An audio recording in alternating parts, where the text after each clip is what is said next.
Okay, Rachel, take it away. Hi, everybody, and welcome to the Geospatial Forum through the Center for Geospatial Analytics. Today, we are going to be hearing from 4 of our very talented PhD students. There'll be a few minutes for questions immediately after each presentation, and then a longer Q&A session after all of the presentations are completed. And we will be starting with Megan Coffer, who is advised by Helena Mitasheva in Marine, Earth, and Atmospheric Sciences. And I guess this is a little preview of Megan's dissertation defense in March. Okay, do I go now, Rachel? Yeah, go right ahead. Okay.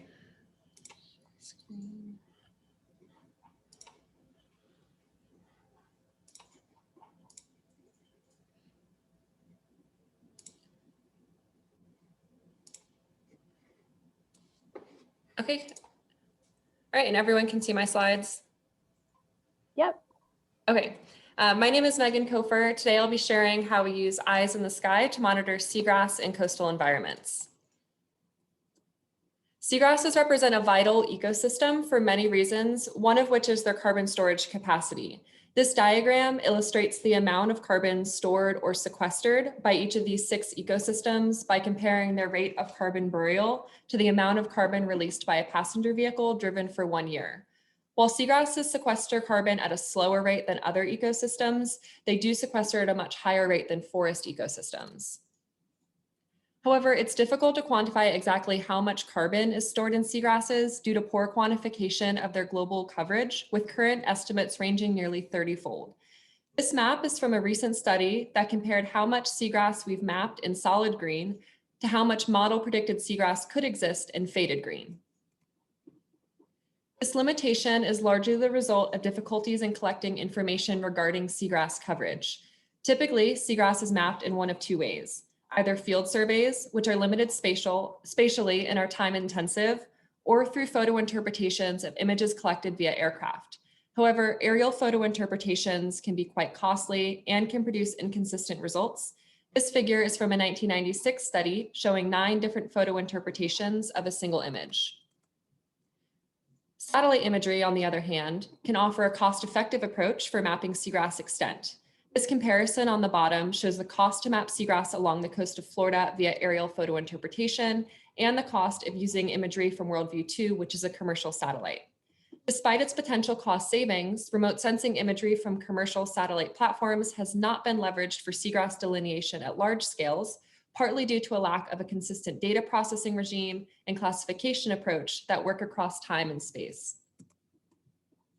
The objective of this work was to develop a reproducible workflow for processing remote sensing imagery from commercial satellite platforms and use this processed imagery to classify seagrass coverage. This study focuses on a single test case at St. Joseph Bay in Florida, but ongoing research is testing the applicability of this approach at other sites and for different time periods. We focused on 2 commercial satellite platforms. Digital Globe, which is now Maxar's Worldview 2 satellite platform, offers 2-meter spatial resolution in 8 multispectral bands. Planet's RapidEye satellite constellation consists of 5 satellites, each offering 6.5-meter spatial resolution in 5 multispectral bands. A Worldview 2 image was acquired for November 14th, 2010, and a RapidEye image was acquired for November 11th, 2010. These dates were chosen to correspond to a field campaign measuring surface reflectance. Those results are not shown here, but can be found in the manuscript accompanying this work. With this imagery, I first created a processing script which takes basic imagery, as delivered from each company, and produces an analysis-ready product that can be used for a variety of scientific applications.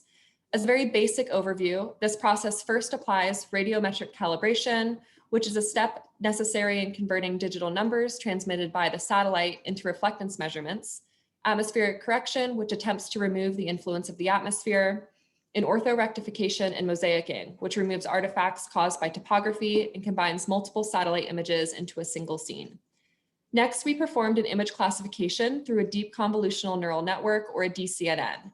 This algorithm takes some input knowledge, which we provide by defining regions of interest, or ROIs, for each of the classes we intend to classify. The neural network then classifies the remaining pixels in the image using the spectral information provided in the ROIs.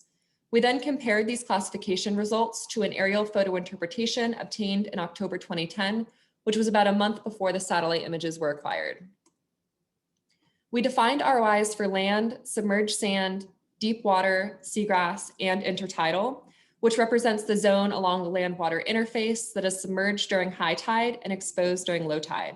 Defining an intertidal zone helps us compare images that were collected during different tidal stages. Spectral information contained in these ROIs were then used by the neural network to classify the remaining pixels into one of these 5 classes. Once the neural network has done its magic, we get a classified image as shown here. On the left is the aerial photo interpretation, and on the right is both the WorldView 2 classified image and the RapidEye classified image. Light gray represents land, orange is submerged sand, blue is deep water, green is seagrass, and gray is intertidal, which was only classified in the satellite images, not in the aerial photo interpretation. There are a few obvious differences between the aerial photo interpretation on the left and the satellite image classifications on the right. First, there's a larger area of seagrass in the aerial photo interpretation, particularly in the bottom right corner of the bay. This difference has to do with the tidal stage, since the aerial imagery was acquired at high tide and the satellite images were each acquired at low tide. There's also an area in the upper right corner of the bay in which the neural network misclassified organic matter flowing from the Gulf County Canal as seagrass due to their similar spectral shapes. Adding a class for organic matter could improve the classification, and this is another key aspect of our ongoing research. Overall, our commercial satellite platforms demonstrated strong potential for mapping seagrass extent.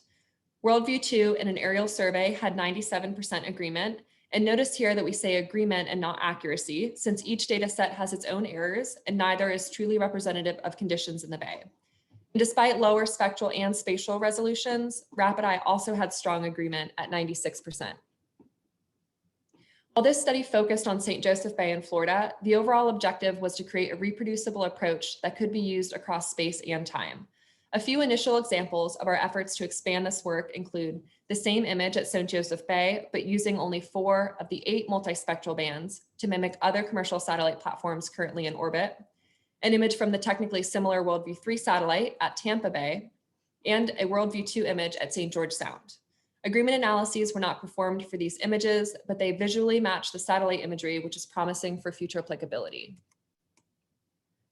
This work first introduced a reproducible workflow for processing WorldView 2 and RapidEye satellite imagery. The top QR code will link you to the processing scripts that can be downloaded and used to process your own imagery. Second, our methods can be used to map seagrass coverage across large areas using commercial satellite imagery. The bottom QR code will link you to the manuscript accompanying this research, which appeared last year in Remote Sensing of Environment. Thank you, and I can take any questions.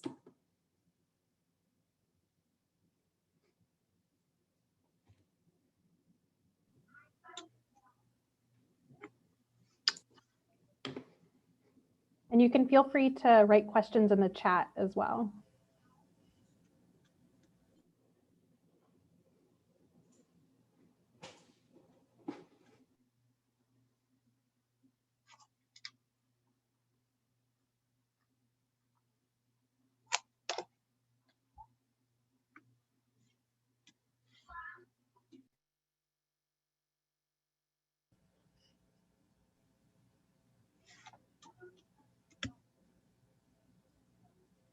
Okay, while not seeing any questions, we will move on to our next speaker, who is Xiaojie Gao, who's advised by Josh Gray in Forestry and Environmental Resources. Okay, hi everyone. Can you see my screen? Yes, we can. Okay. Yes. Okay, hi everyone. It's an honor to present here. My name is Xiaojie Gao. You can also call me Jay. I'm a second-year PhD student working with Dr. Josh Gray. I use remote sensing to study climate change. Today's topic is the first chapter of my dissertation research. I'll share with you how we use a Bayesian hierarchical model to deal with data sparsity issue and produce long-term 30-meter land surface technology with uncertainty. First, let me give you some background information. Plant phenology is about the timing of plants' life cycle transitional events, such as leaf development and leaf senescence. We care about those timings because they are sensitive to environmental factors, especially temperature. and their dynamics can help us understand climate change. And in contrast to traditional field measurements, we use satellites to consistently and extensively measure plant phenology over large areas. Since now we're looking at pixel level instead of individual plants, we call this aggregated phenology as land surface phenology, or LSP. Currently, most widely used LSP products are based on AVHRR or MODIS. They both have long-term records and they provide annual LSP estimates, but their spatial resolutions are coarse. AVHRR is 1 kilometer and MODIS is 250 to 500 meters. And they don't provide uncertainty estimations, although it's critical for some regions that have continuously missing clear observations. Coarse LSP has helped us investigate phenological trends over large areas, especially in the MODIS area. For example, this map was created for my final project of last year's geovisualization course. It reviews the phenological trends in China using 16 years of MODIS-based LSP product, MCD12Q2. By the way, the PI of this product is Dr. Josh Gray. My point is that this product is good for large areas, but what if we want to zoom in a bit? Now we're looking at a startup season or SOS map in New York City. The unit of SOS is day of year, or DOY. We can tell MODIS is not suitable for this scale of phenology studies. Actually, a finer spatial resolution LSP, such as this product, 30 meters, would reveal more details. Well, let's talk more about this 30-meter LSP product, MS LSP 30NA. It was recently released by teams at Boston University, Lund University in Sweden, and North Carolina State University, which is our lab. It's based on the harmonized Landsat 8 and Sentinel-2, or HOS time series. So it has 30-meter spatial resolution. Actually, it's the first LSP product at this scale. Last year, we used this 30-meter LSP product to investigate the relationship between tree productivity and phenology in managed pine stands, which was not possible before because the spatial resolution of previous LSP products are too coarse for experimental forest sites. However, MS LSP 30NA has only a very short time period from 2016 to 2018. We cannot use it for long-term study. It also doesn't have uncertainty estimation.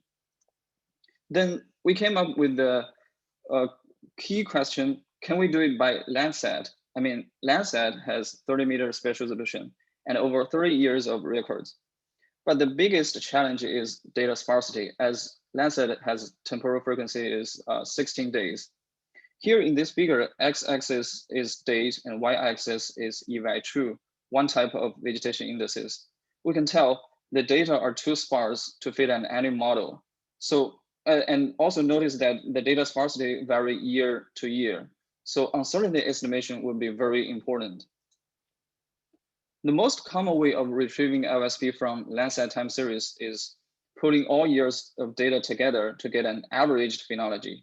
Here in those figures, x-axis is date, y-axis is their chosen vegetation index. Those methods cannot produce annual LSP records, no long-term, and none of them estimate uncertainty. Fortunately, by using Bayesian methods, we developed a novel model that has great potential of achieving this goal. I don't have time to talk about details of this complex model, but the general idea is very, very simple. So we borrow information from other years to help estimate model parameters for any single year. This figure shows the ability of our model. This is a pixel time series from deciduous vegetation. Again, x-axis is date and y-axis is EVI2. As you can see, we not only retrieve phenometrics for each year, but also their uncertainties represented by 95% credible intervals. Here in 1984, there were no observations available in the spring, but by borrowing information from other years, we are able to estimate phenometrics for that year, albeit with a relatively large uncertainty here. We validated the retrieved LSP by ground observations at Harvard Forest and Harvard Brook Experimental Forest. Here, x-axis is estimated LSP from our Bayesian model, and y-axis is the ground observations. We can see the spring phenology is pretty consistent in terms of the regression results and the mean absolute deviances. Well, the autumn phenology or EOS is not that consistent, but MAD or mean absolute deviance values for EOS shows that they are pretty close to the ground observations. And actually, none of existing autumn LSP well matches with ground observations. So in one sentence, to summarize our work, is now we can produce long-term annual land surface phenology data at 30-meter spatial resolution with pixel-wise uncertainty. Thank you. Thank you. Does anyone have any questions?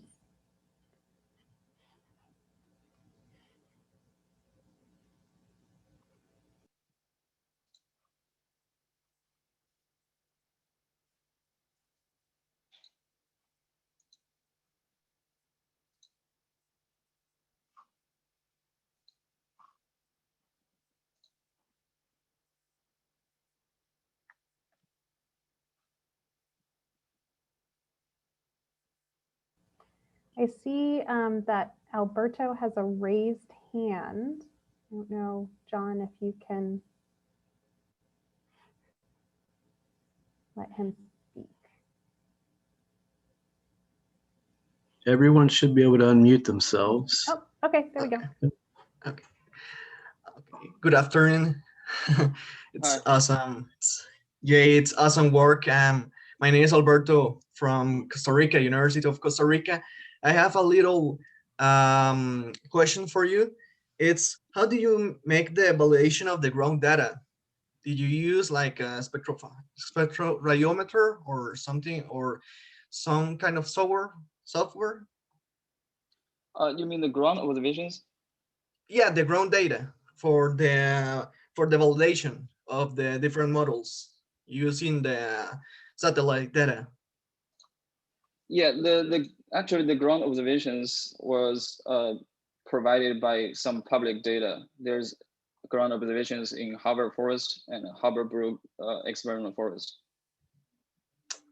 Oh, okay. Okay. So Thank you. Okay. I just pull their data and do some processing and get the photometrics to use them to validate my LSP data. Okay. Is there any way to include in this kind of model the data of the spectral radiometers for these different kind of covers? I think so. So probably we can use ground observations for prior informations to input the Bayesian model, but for now is because those ground observations are too limited and their spatial scales are very limited, very small. So we don't use it to in our Bayesian model, but I think there's a way to incorporate that as a prior information to the Bayesian model and probably can help compute the posterior distribution of those photometrics. Okay, thank you. Thank you.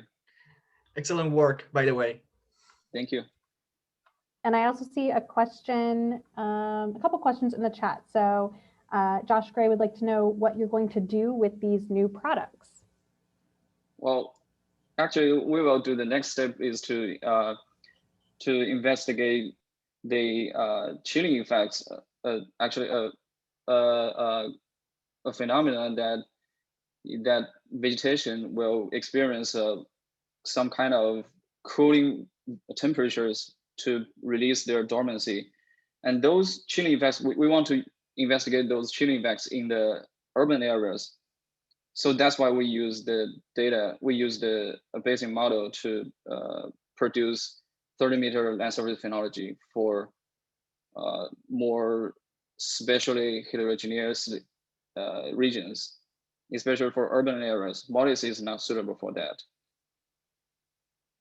Thank you. And Zekun Lin would like to know, are you using the previous year information to infer Bayesian model for the next year, or the time series like a harmonic model? Well, actually, we're using all years other than current year. So for example, if we're estimating phenology for year 2000, we will use all years from 1984 to 2020, except the 2000, to estimate the phenometrics for year 2000. Actually, they will be combined. I mean, we're borrowing information from other years, and we'll be combining, those information will be combined with current year's information and calculate the posterior distribution. Thank you. Right, well, if anyone else has questions, we can get to them at the end of all the presentations. Our next presenter is going to be Nikki Inglis, who is advised by Jelena Vukmanovic in Parks, Recreation, and Tourism Management. All right, thank you, Rachel. I will share my screen. Can you see Yes, my we can. presentation? All right, great. Yeah, thank you so much, Rachel. Like she said, I am a third-year PhD candidate in geospatial analytics in Jelena Vukmanovic's lab. And today I'm going to present a study that uniquely combines the long-term forecasting, ecological long-term forecasting model with geospatial tools that give us insight into human experience of scenic landscapes. So before I came to NC State, I've spent half my life in Colorado. And if you've ever heard me waxing nostalgic about what I miss the most, it usually has something to do with a scene like this. So something about a mountaintop, a scenic overlook, a particular aspen grove. So why do we love looking at aspen so much? Well, they're beautiful, like this photo suggests, but they also have a symbolic value for how their color change marks the passage of time, and their clonal nature signifies community belonging. They're the backdrop to memorable recreation experiences, and they have a lot of historical value. So all this contributes in measurable and sometimes significant ways to economic benefit through actual tourism. So these non-material benefits are called cultural ecosystem services. In mountain regions, cultural ecosystem services are particularly vulnerable to land and climate change because they have a lot of fragile ecosystems that are unlikely to be replaced if they're lost. And there are limitations because of altitude, because of elevation change. So since we derive so much cultural value from the visual connection with these landscapes, modeling that with viewscape analysis can be a window into how these cultural ecosystem services are changing. So in a viewscape analysis, we create a digital representation of the viewshed and analyze the 3D elements and natural elements within it to better understand how people connect with and respond to their surroundings. So why aspen? Well, in Colorado's mountains, they are, like I said, a culturally important species, but they're also an ecological keystone species. Researchers have been noticing decline due to climate change interacting with localized site scale dynamics. So they're particularly averse to drought. They prefer cooler mountain temperatures, so they're expected to move northward in latitude and upward in elevation with possible extirpation in parts of the range like New Mexico, Arizona, and parts of Colorado. So aspen decline is really complicated in how it varies across space and time. So we need spatially explicit forecasting tools to understand where, when, and how on the landscape aspen decline may occur. But when modeling the future of an aesthetically valuable landscape like Colorado's mountains, viewscapes can also provide an important lens. So in this study, we combine ecological forecasting with viewscape modeling to explore how visible aspen might shift on Colorado's landscapes over the next 100 years. So we modeled aspen using Landis-2. It's a process-based succession and disturbance model. We parameterized the model to simulate fire, pathogens, and wind disturbance events, as well as forest succession for 9 species, including aspen, over the next 100 years. We ran 3 different climate scenarios. So there was a control scenario, so no climate change. And then there were 2 warming scenarios, one with more moisture and one with less, to simulate warming and drought and warmer and wetter conditions. We simulated these 9 species for 100 years into the future. Then we modeled viewscapes along the 3 scenic drive corridors in our study region, which I'll get to in a second, constituting 32,000 total points along the roadways, creating a cumulative and total visibility model. So this is the study area. We focused on Colorado's northern Front Range Mountains in Boulder and Larimer counties. This area, as you can see, is largely public land. So lots of national forests and parks, sees a lot of tourism, and has a broad range of elevations and forest types, and supports really well-known aspen groves. There are 3 Colorado scenic byways that I studied, like I said. This is Poudre Canyon, the Trail Ridge Road complex, which includes the longest continuously, or the highest continuously running highway in North America, Trail Ridge Road, through Rocky Mountain National Park, and the Peak to Peak Highway complex.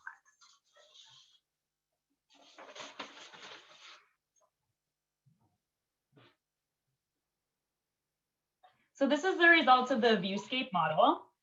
And on the left is the cumulative viewshed. So the areas in pink that are a little darker, you can see them more often or from more points along the roadway. The right is an example of what a single viewshed looks like from the perspective of driving along the road. The blue square in the bottom right corner, it shows one of the pixels of the Landis output that indicates that aspen are present on that slope in that particular blue square. So we resampled that blue square down to the resolution of the viewshed and analyzed the areas that fell within the viewsheds. So what did we find? A quick intro into this table. The top 2 rows are the landscape as a whole. The gray areas are stratified by elevation. The left-hand column, year 0, and the next 3 sets of columns are the year 100 of each of the 3 climate scenarios. So first, we did find aspen decline in the region. That decline overall in the landscape was more pronounced in warming scenarios. So more than double the decline with climate warming than without. And at higher elevations, so above 3,000 meters above sea level, there was decline that was less pronounced in warming scenarios than in the climate change scenario, than in the no climate change scenario. So that's consistent with that idea that there's kind of a movement higher in elevation with climate warming. That confirms what some broader continental scale models have found. So that's the landscape overall. What about what we can see? So we found that there was less difference between climate scenarios, but overall, a proportionately greater loss in visible aspen than on the landscape overall. At higher elevations, the findings more reflect what the landscape overall looks like, and that's less decline with warming scenarios than without warming. So this is important. These mountain towns and scenic byways that are at or near higher elevations could provide important visual refugia for the future.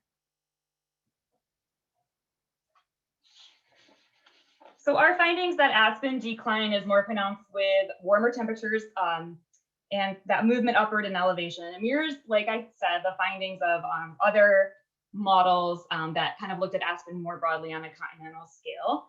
But that this decline disproportionately affects visible aspen could prove a valuable lens into how climate change impacts the delivery of cultural ecosystem services and how that might be different than other ecosystem services. And in this case, it might be affecting it more so.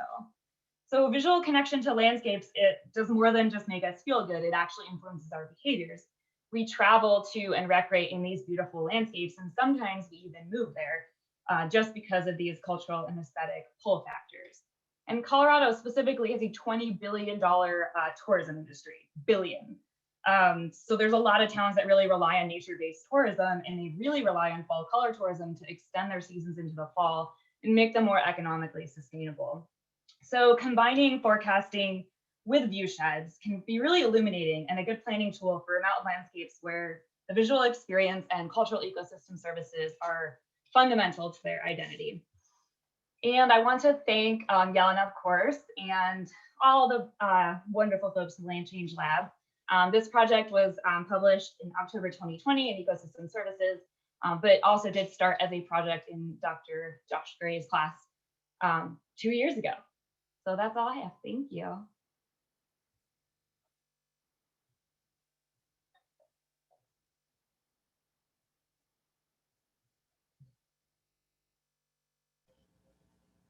there any questions for Nikki?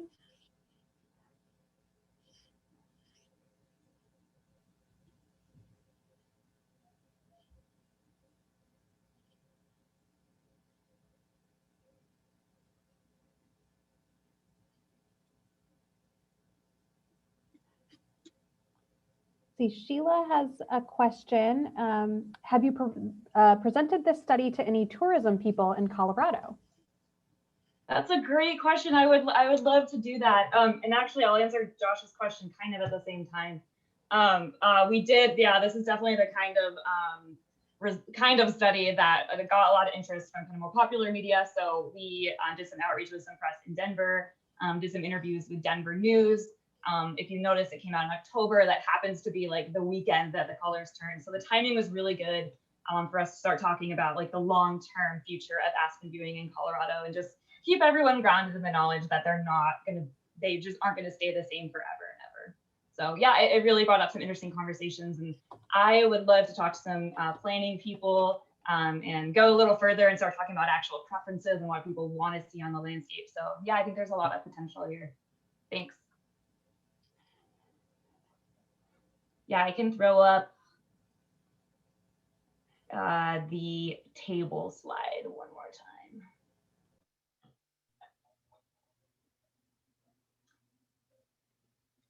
So if you can see, this is total aspen. And then below, that's like 20% loss versus like a 6 to 13% loss. So about a fifth of aspen potentially could, and we don't know how much like is noticeable because we didn't study actual, human preferences, but yes, Josh, I agree. It would be really cool to simulate people driving through these landscapes to study preferences.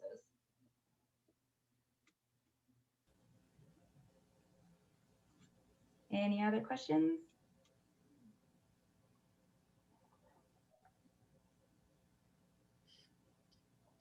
Thanks, Nikki. Our final speaker is Laura Tomkins. She's advised by Sandra Uter in Marine, Earth, and Atmospheric Sciences.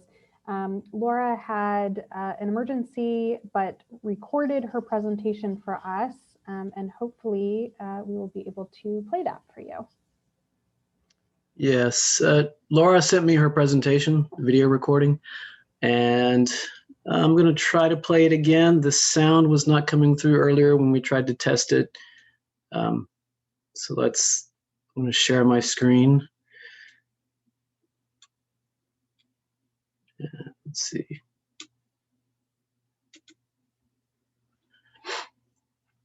Can everyone see it? Yes, we can see it. Okay. I'm going to play it and see if you can hear it.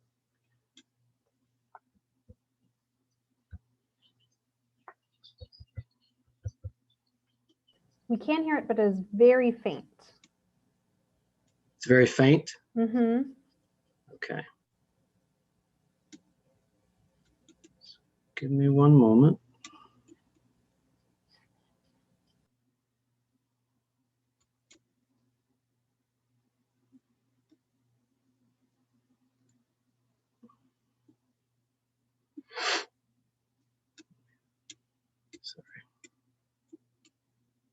In the chat, someone said, I believe there's a checkbox when sharing your screen that allows you to share your computer audio. Okay.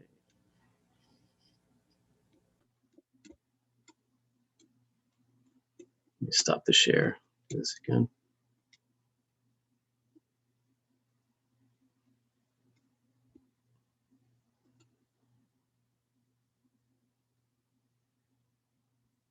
Yeah, I'm not seeing that option in my Zoom here under share screen.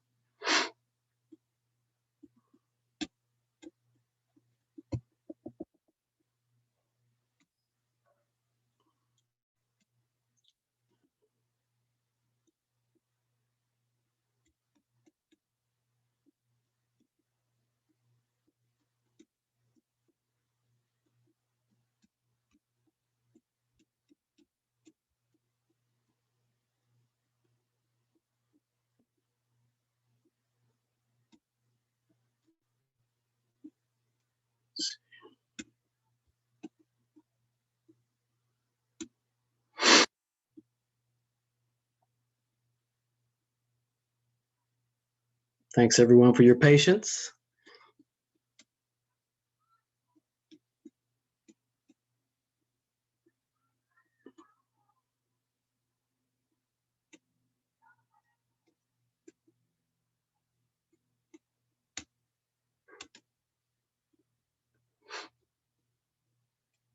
I'm going to try it one more time.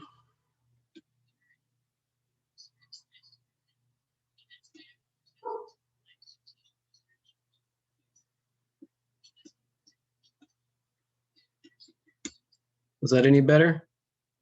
Unfortunately, no. Okay. All right. Well, I apologize for the technical glitch. I'm not exactly sure what's going on. It sounds great where I am, but we'll be sure to get this video, Laura's video, integrated into the recording for this forum. And I also apologize to Laura for not being able to get this played right now.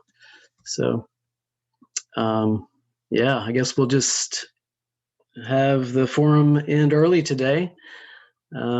Unless anyone has any more questions for any of the presenters, the first three presenters.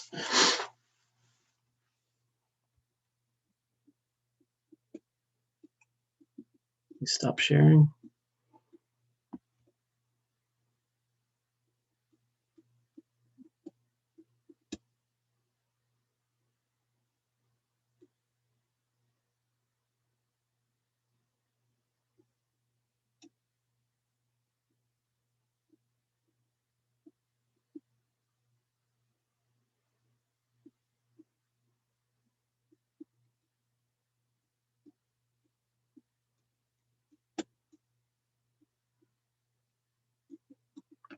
Oh, I'm seeing stuff in the chat just now. So if I'm using earphones, you won't be able to listen to it. Is that, let me take these off, unplug it.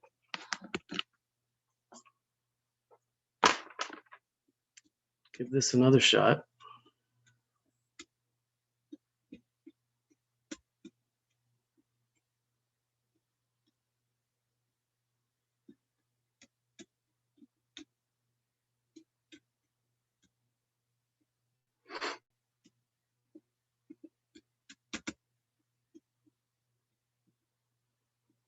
Weather radar data.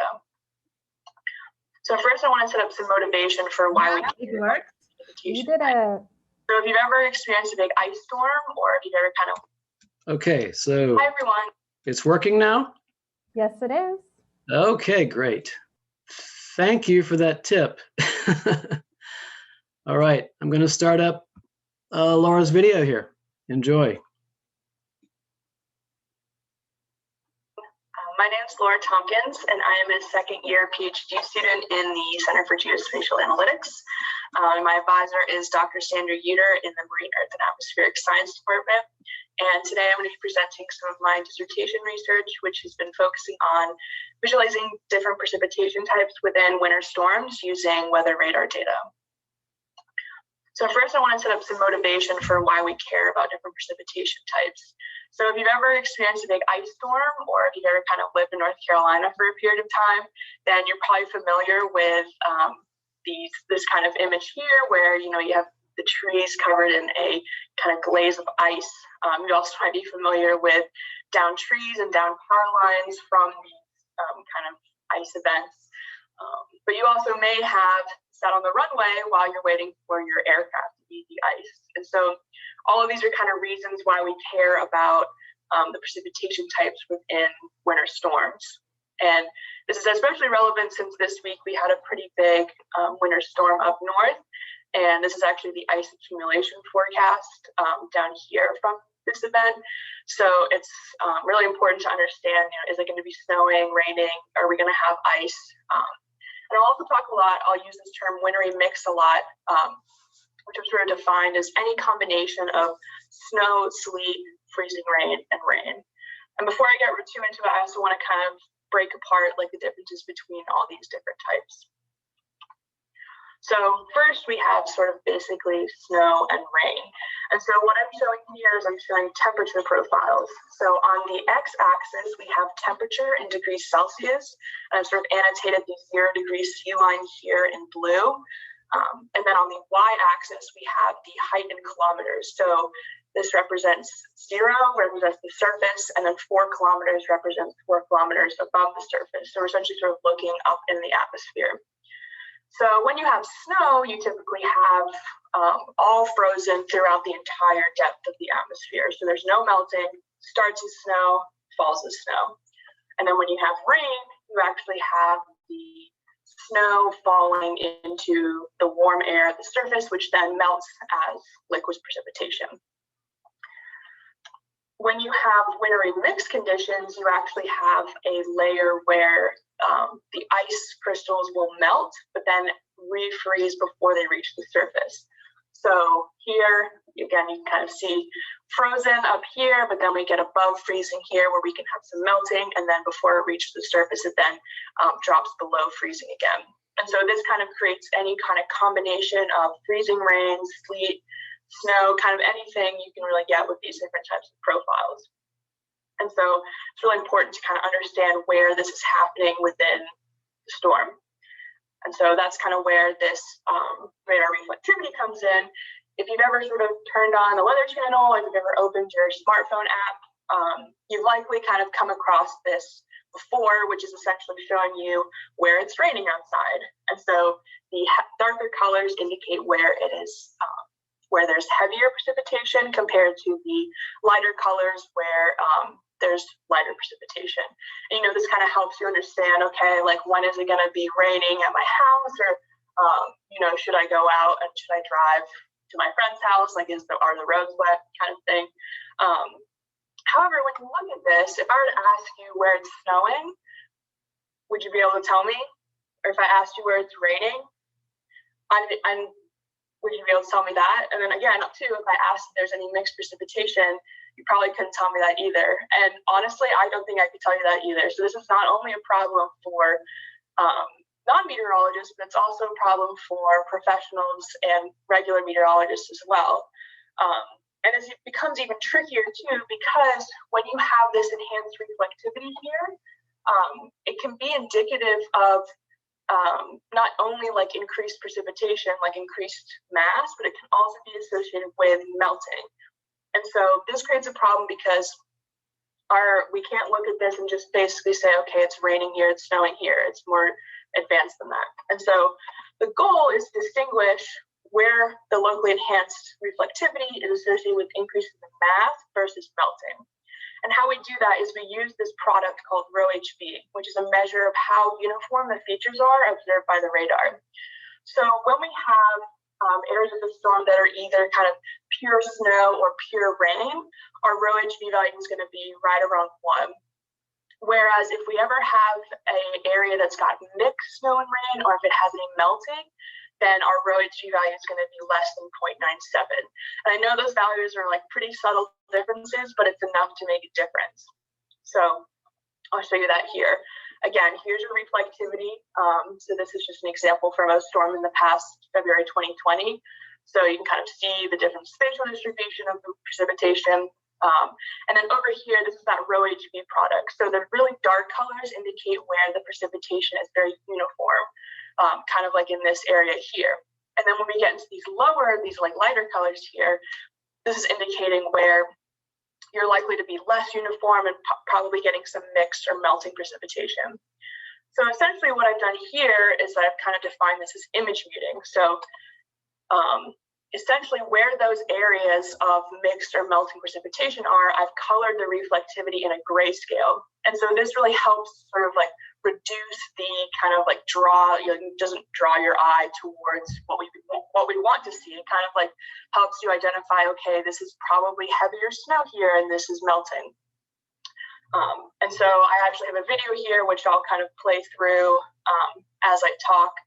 And so you can kind of see all the different evolution in space and time with this storm. You can kind of see how the melting sort of like moves across the state of New York, and how you can sort of just like start to see the different features that are associated with perhaps snow versus melting. And so this is going to be really helpful for my research, but also for professionals who are weather communicators and really need help with this data interpretation issue. So just as a summary, the image muting has helped us to identify melting regions in reflectivity fields. And I included this, still here from the recent North Carolina snow that we had last week. And you can kind of see where there might have been some melting. And then also just a brief what I want to do in the future from this. So here I just have that image muted map again with the surface stations showing the different precipitation types. And this also kind of motivates why this is important, since the surface stations are pretty sparse, and so this kind of helps us get a bigger picture idea of what's going on. And then this is the estimated frozen precipitation from satellites. So I'm interested in kind of understanding or evaluating these precipitation estimates and kind of seeing how it compares to our ground observations. Yeah, that's all I have. Thank you. And if you have any questions, feel free to email me. Thank you. Hi, everyone. My name is Laura Tomkins, and I am a second.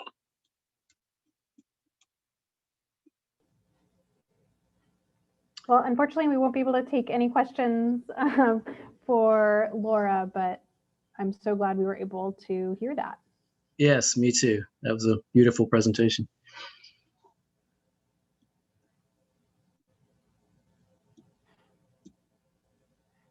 Do we have any final questions? Yes, Scott Ogletree has a question for Nikki. He wants to know, is there any understanding of what will replace the aspens? That's a really good question. So dynamics of aspen are mostly in these mountain regions modulated by fire. They actually pop up right after fires. They recolonize really quickly because they reproduce by root suckering and not seed dispersal as much. So what tends to happen is that if there aren't as many fires, that the aspen will eventually be shaded out by conifers. So that could be one thing. There is also some, if they're being moved up in elevation, if there is some sort of grassland encroachment on those lower montane forests. So they may be replaced by other conifer trees, or if it's at lower elevations in general, there's going to be some grassland moving up into that space. But yeah, there is a lot of kind of factors at play, and not just the disturbances we modeled, but there's also wildlife foraging, because one of their main threats is actually just elk and other ungulate foraging. So it really kind of depends on where they're in decline, even within that small study area. That's a really good question.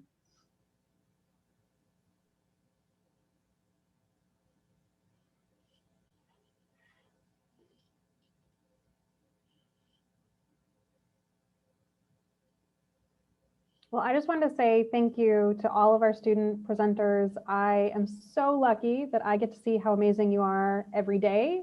And it is really wonderful for you to get to share your work with a wider audience through the forum.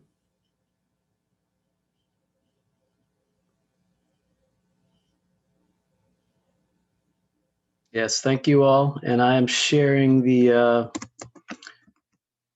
Host Forum Social Zoom link in the chat with everyone. And thank you, Rachel, for hosting. No problem. We appreciate that.